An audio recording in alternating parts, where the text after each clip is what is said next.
اب آپ کو اس حوالے سے ہی بتا رہے ہیں، اس وقت فیاض الحسن چوہان میڈیا سے گفتگو کرنے جا رہے ہیں۔ آپ اس وقت اپنے اسکرین پہ یہ مناظر دیکھ رہے ہیں، ان کی جانب سے میڈیا سے گفتگو کی جا رہی ہے۔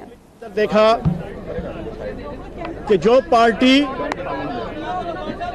اور جو پارٹی کی قیادت پچھلے 3 سال سے پوری پاکستانی قوم کو ووٹ کو عزت دو کی قوالی سنایا کرتی تھی، اور جو پارٹی اور جس پارٹی کی قیادت پچھلے کئی سالوں سے جمہوری اداروں، پارلیمانی اداروں کی سپرمیسی، ان کی عزت، ان کے وقار، ان کی توقیر، ان کی ڈگنیٹی کا درس دیا کرتی تھی، آج اسی جماعت کے کارکنان نہیں بلکہ ممبران اسمبلی نے اپنے قائد شہباز شریف کے فرزند ارجمند شہباز شریف چھوٹو کی قیادت میں جس انداز سے پنجاب اسمبلی کے اندر غنڈہ گردی کی، بدماشی کی، وہ اس سے پہلے پنجاب اسمبلی کی تاریخ کے اندر کبھی نہیں ہوئی۔ اور میں یہ سمجھتا ہوں کہ اس میں ٹوٹل ہلہ شیری شامل تھی حمزہ شہباز شریف صاحب کی، اور میں مسلسل محترم اسپیکر اسمبلی چودھری پرویز الہی صاحب کے ساتھ کھڑا حمزہ شہباز صاحب کا چہرہ دیکھ رہا تھا۔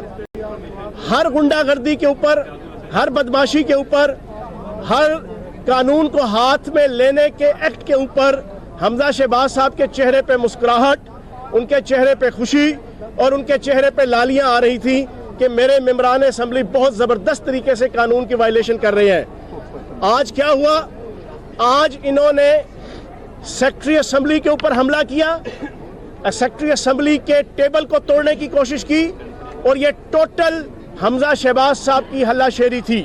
ہم اس کی مذمت کرتے ہیں، اور میں یہ سمجھتا ہوں کہ آج اس نام نہاد نون لیگ کا چہرہ پوری پاکستانی قوم کے سامنے بے نقاب ہو گیا ہے کہ انہیں کتنی جمہوریت سے، انہیں کتنی پارلیمانی سیاست سے، انہیں کتنی پارلیمانی اداروں سے جو ہے وہ محبت ہے، آج پوری قوم کے سامنے آ گیا۔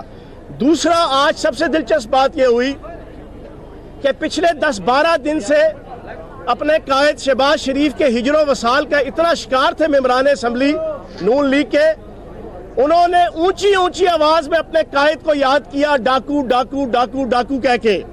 یہ ان کے ہجر و وصال کی کیفیت تھی، اور ہم اس کو سمجھ سکتے ہیں کہ بیچارے 10-12 دن سے چہرہ نہیں دیکھ سکے اپنے قائد کا، اور اگلے شاید 10-12 دن اور نہیں دیکھ سکیں گے۔ اسی وجہ سے آج ساروں نے مل کے راگ الاپا ڈاکو ڈاکو ڈاکو کا شاید نیب کے حوالات کے اندر اپنے قائد تک ان کی آواز پہنچ جائے۔ اور تیسری چیز، میں آج اس جناب ٹیبل سے اور اس پریس کانفرنس سے اور اس پریس بریفنگ سے میں حمزہ شہباز صاحب کو جو لیڈر آف اپوزیشن ہے ان سے گزارش کروں گا کہ تھوڑا سا اپنا طور طریقہ درست کرنے کی کوشش کریں۔ آپ بھی تھے کہ پچھلے کئی سالوں سے کہتے تھے کہ مخالفین کی ماؤں بہنوں بیٹیوں کو ڈسکس نہیں کرنا چاہیے، لیکن آج اسمبلی کے باہر جس انداز سے محترمہ علیمہ خان صاحبہ کے حوالے سے انہوں نے گفتگو کی ہے وہ انتہائی قابل مذمت ہے۔ وہ ایک گھریلو خاتون ہے، ان کا سیاست سے کوئی تعلق نہیں ہے۔ میرے قائد وزیر اعظم عمران خان نے آج تک ہمیں کبھی ہلہ شیری نہیں دی کہ مخالفین کی ماں بہن بیٹی کی عزت وقار توقیر مرتبت کے حوالے سے کوئی انگلی اٹھائی جائے۔ ہمیشہ انہوں نے کنڈیم کیا اگر کسی نے ایسی حرکت کی بھی، آج بھی وہ کنڈیم کرتے ہیں، آج بھی وہ اپنی پارٹی کے اندر ان پالیسیز کو اور ان روایات کو پروان چڑھانے نہیں دیتے۔ لیکن میں اور دوسری جانب آپ کو پھر سے لیے چلتے ہیں، پنجاب اسمبلی کے باہر فیاض الحسن چوہان میڈیا سے گفتگو کر رہے ہیں۔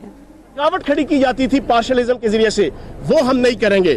تو میں آج آپ کے سامنے اس اسمبلی کے اندر ہونے والی حمزہ شہباز صاحب شہباز شریف چھوٹو کی قیادت میں جو غنڈہ گردی ہوئی ہے، جو بدماشی ہوئی ہے، جو ہے وہ اسپیکر اسمبلی کے اوپر حملہ کرنے کی کوشش ہوئی، اور جو سیکرٹری اسمبلی کے اوپر حملہ ہوا اور فرنیچر کی توڑ پھوڑ کرنے کی کوشش کی، اس کی مذمت کرتا ہوں۔ ایک سیکنڈ، مجھے میں کچھ باتیں کر لوں، ابھی چند باتیں آپ کو بتانے والی رہتی ہیں۔ دیکھیے، جو بجٹ کی پوری تفصیل ہے وہ تو کل یا پرسوں آپ کو جو ہمارے وزیر خزانہ ہیں وہ پرووائڈ کریں گے آپ سب کو، لیکن کسی بھی ڈیموکریٹک پارٹی کے لیے یہ بہت، یا ڈیموکریسی کے لیے بڑا ہی اہم دن ہوتا ہے بجٹ کا جب اسمبلی میں آتا ہے۔ آپ اپوزیشن میں ہوں تو آپ کو یہ آپ کا فرض ہے کہ آپ بجٹ کی تقریر کو عوام کو سننے دیں۔ آپ اگر خود نہیں بھی سننا چاہتے تو عوام کو سننے دیں تاکہ عوام کو پتہ چل سکے کہ جس پارٹی کو انہوں نے مینڈیٹ دے کے بھیجا وہ ایک اچھا بجٹ لے کے آ رہے ہیں یا برا. آپ بجٹ کی تقریر سن لیجئے, اس کے بعد اپوزیشن کا یہ پورا حق ہے کہ وہ اس کے اوپر تنقید کرے. انفارچونیٹلی آپ کو پتا ہے کہ جب ایک اجلاس ہوتا ہے اس پہ لاکھوں روپیہ خرچ ہوتا ہے, انفارچونیٹلی اس کو آج اپوزیشن نے پوری طرح سے ضائع کرنے کی کوشش کی. عوام کو بالکل توجہ کے ساتھ وہ بجٹ کی تقریر سننے کا موقع نہیں دیا گیا.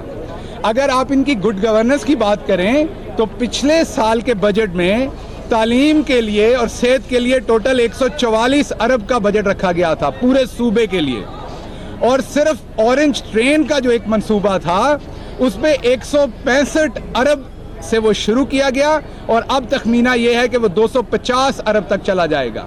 گڈ گورننس کی حالت یہ تھی کہ جس دن مالی سال ختم ہوا 94 ارب روپے گھاٹے میں تھا پنجاب.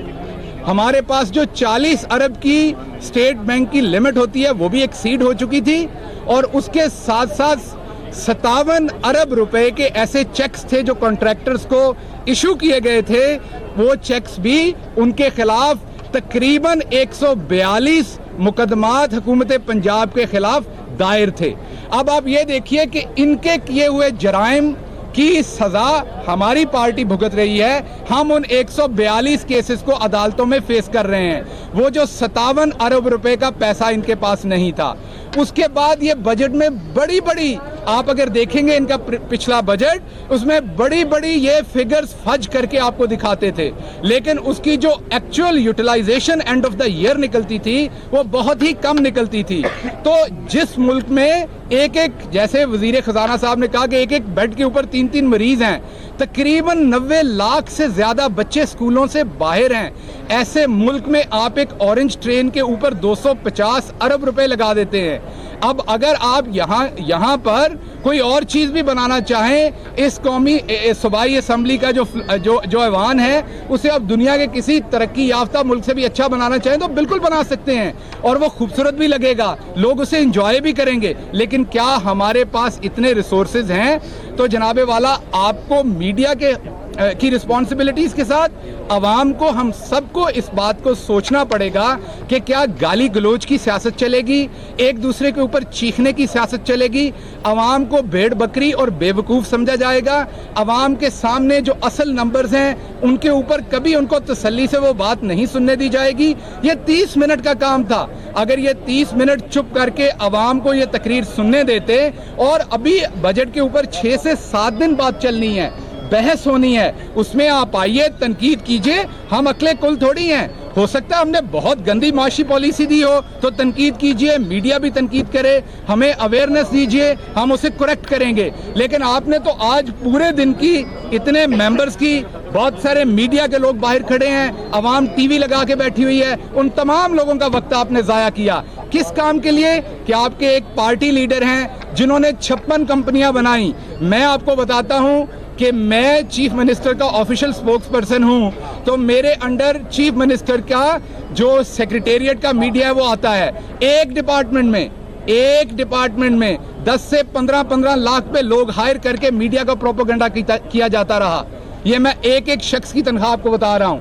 ایک ینگ بچے 24-22 سال کے بچوں کو 3-4 لاکھ کی تنخواہ پہ ہائر کر کے پروپیگنڈا کیا جاتا رہا. تو جو ضروری امر ہے وہ یہ ہے کہ ہم ان تمام چیزوں میں جائیں.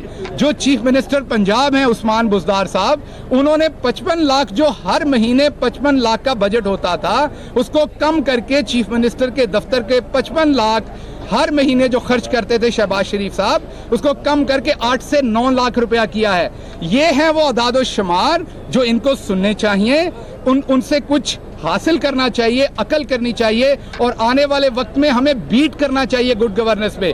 ہم عقلے کل نہیں ہیں, یہ اس سے بھی بہتر پرفارم کر سکتے ہیں. تو میں آخری لفظ یہ کہوں گا کہ بہت افسوس کی بات ہے جس طریقے سے انہوں نے آج کنڈکٹ کیا, اور عوام کو بے وقوف سمجھا دوبارہ سے, اور ان کو یہ لگتا ہے کہ عوام کو یا تو بجٹ کی سمجھ نہیں آتی یا عوام بجٹ دیکھنا نہیں چاہتی.